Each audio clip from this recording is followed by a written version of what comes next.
এই ক্যাম্পাসে নতুন করে ছাত্রলীগের মতো কেউ ফিরে আসতে পারবে না।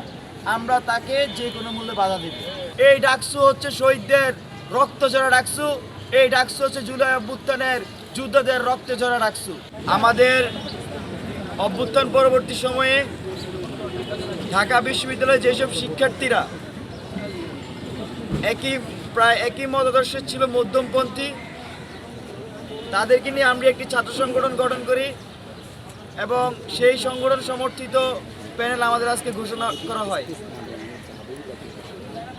আমাদের প্যানেলের যে ইশতেহার, আমরা খুব শীঘ্রই আপনাদের কাছে আমাদের ইশতেহার আমরা তুলে ধরব। আর কয়েকটি বিষয় স্পষ্ট করে বলছি, আমাদের সংগঠনের পক্ষ থেকে আমাদের এটা অফিসিয়াল একটা প্যানেল।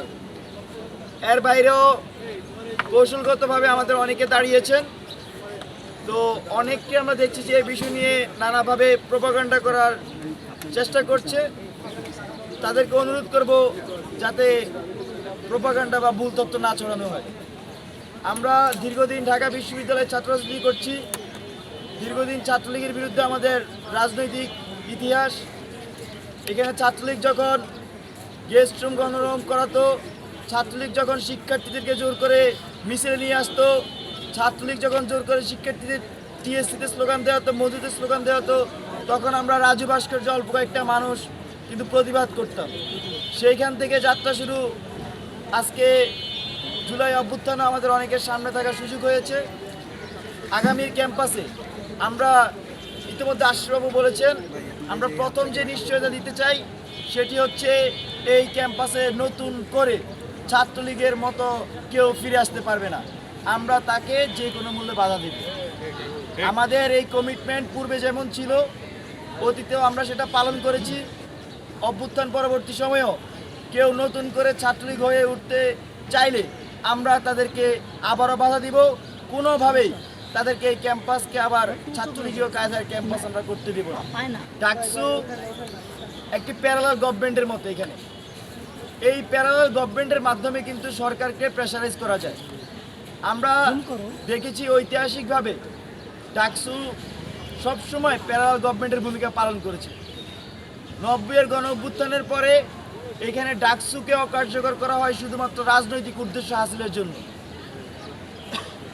তারপরে 18 সালে ইলেকশনের আগে, ইলেকশনের পরে কৌশলগতভাবে একটা রাতের ভোটের ইলেকশনের পরে কৌশলগতভাবে আমরা দেখেছি আওয়ামী লীগ এখানে ডাকসু দেয়।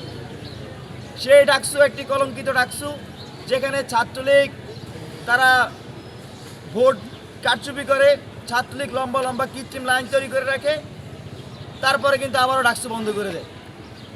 এবারে যে 24 পরবর্তী ডাকসু, এই ডাকসু হচ্ছে শহীদদের রক্ত ঝরা ডাকসু। এই ডাকসু হচ্ছে জুলাই অভ্যুত্থানের যোদ্ধাদের রক্তে ঝরা ডাকসু।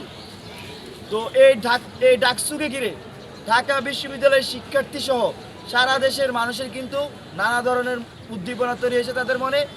তারা একটা উৎসবমুখর পরিবেশে ডাকসুটাকে উপভোগ করতে চায়। শিক্ষার্থীরা ভোট দিয়ে তাদের নির্বাচিত প্রতিনিধি তারা দেখতে চায়।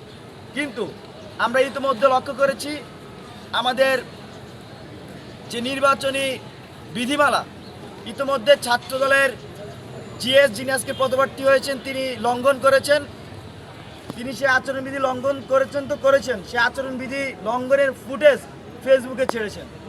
আপনারা দেখবেন উনি যখন মনোনয়ন কিনতে আসেন তখন উনি স্লোগান নিয়ে, মুহুর্মুহু স্লোগান নিয়ে এই প্রবেশ করেন আমাদের সিনেট ভবনে এবং সেখানে ওনার নাম বাই নেম স্লোগান দেয়। কিন্তু আচরণবিধিতে লেখা আছে একজন প্রার্থী 5 জনের বেশি মানুষ নিয়ে প্রবেশ করতে পারবেন না এবং কোনো ধরনের স্লোগান, হাততালি, করতালি এগুলো দেওয়া যাবে না, উচ্ছৃঙ্খলতা করা যাবে না। কিন্তু আমরা দেখেছি একজন প্রার্থী তার শুরুটাই করেছেন আচরণবিধি লঙ্ঘন করে। সেই প্রার্থী যদি ঢাকা বিশ্ববিদ্যালয়ে ভুলেও নির্বাচিত হয়ে যায়, সেই ক্যাম্পাসকে কি করবে আমরা সেটা নিয়ে সন্দিহান। এবং আমরা একটা জিনিসও দেখছি, ঢাকা বিশ্ববিদ্যালয়ের প্রশাসন এখন পর্যন্ত সেই প্রার্থীর বিরুদ্ধে কোনো ধরনের ব্যবস্থা নেননি। আমরা শুনতে পেয়েছি সেই প্রার্থীর চাচা বিএনপির নাকি হেভিওয়েট নেতা। তো এটা খুবই দুঃখজনক। ছাত্রলীগ আগে এরকম সুযোগ সুবিধা পেতে এই ক্যাম্পাসকে নতুন করে প্রশাসন যদি এভাবে কাউকে খোল্লা সাপোর্ট করে, কাউকে এভাবে খোল্লা আচরণবিধি লঙ্ঘন করার পরও এখন পর্যন্ত তাদের বিরুদ্ধে কোনো প্রশাসনিক ব্যবস্থা না নেয়, আমরা এই প্রশাসনকে সন্দেহের চোখে দেখছি, আমরা এই নির্বাচন কমিশনকে সন্দেহের চোখে দেখছি। বন্ধুগণ, আমরা অভ্যুত্থান পরবর্তী সময়ে একটি সুন্দর ক্যাম্পাস চেয়েছিলাম। শিক্ষার্থীরা এখন পর্যন্ত তাদের মতামত প্রকাশ করছেন, সুন্দরভাবে লেখালেখি করছেন, মতামত তুলে ধরছেন, কিন্তু রাজনৈতিক অঙ্গনও আমরা দেখছি যে স্থিতিশীল পরিবেশ। প্লাস আমরা এই যে আচরণবিধি ভঙ্গ যেটা দেখেছি সে বিষয়ে আমাদের অবস্থান জানালাম। আপনারা যারা সাংবাদিক বন্ধুগণ আছেন তারা বিশ্ববিদ্যালয়ে ঘুরলে আরেকটি জিনিস লক্ষ্য করবেন, বিভিন্ন মেডিয়েট বা এইসব ওয়েলফেয়ার নাম টাম দিয়ে ক্যাম্পাসে ব্যানার ফেস্টুন লাগানো হচ্ছে, কিন্তু মূলত এটা হচ্ছে ডাকসু ক্যাম্পেইন, ডাকসুকে ঘিরে ধরনের ক্যাম্পেইন করা হচ্ছে। আমরা দেখেছি বিশ্ববিদ্যালয়ের প্রশাসন সুস্পষ্টভাবে বলে দিয়েছেন ডাকসুকে ঘিরে কেউ ব্যানার ফেস্টুন এসব লাগাতে পারবেন না, মাইক বাজাতে পারবেন না। এখানেও সুস্পষ্টভাবে ডাকসুর যে বিধিমালা সেটা লঙ্ঘন করা হচ্ছে। আমরা আশাবাদী বিশ্ববিদ্যালয়ের প্রশাসন নিরপেক্ষ ভূমিকা পালন করবেন, পক্ষপাতী আচরণ করবেন না। ইতোমধ্যে বিশ্ববিদ্যালয়ের প্রশাসনের পক্ষপাতী অবস্থান এখানে স্পষ্ট। ছাত্রদলের জিএস মনোনীত যে প্রার্থী তিনি যে বিধিমালা লঙ্ঘন করেছেন তার বিরুদ্ধে এখন পর্যন্ত বিশ্ববিদ্যালয় প্রশাসন কোনো অ্যাকশন নেননি। সানবিট সব দিবে সামাল। সানবিট ম্যাজিক প্রেস ডিশওয়াশিং এর মাথা ঘোরানো সলিউশন।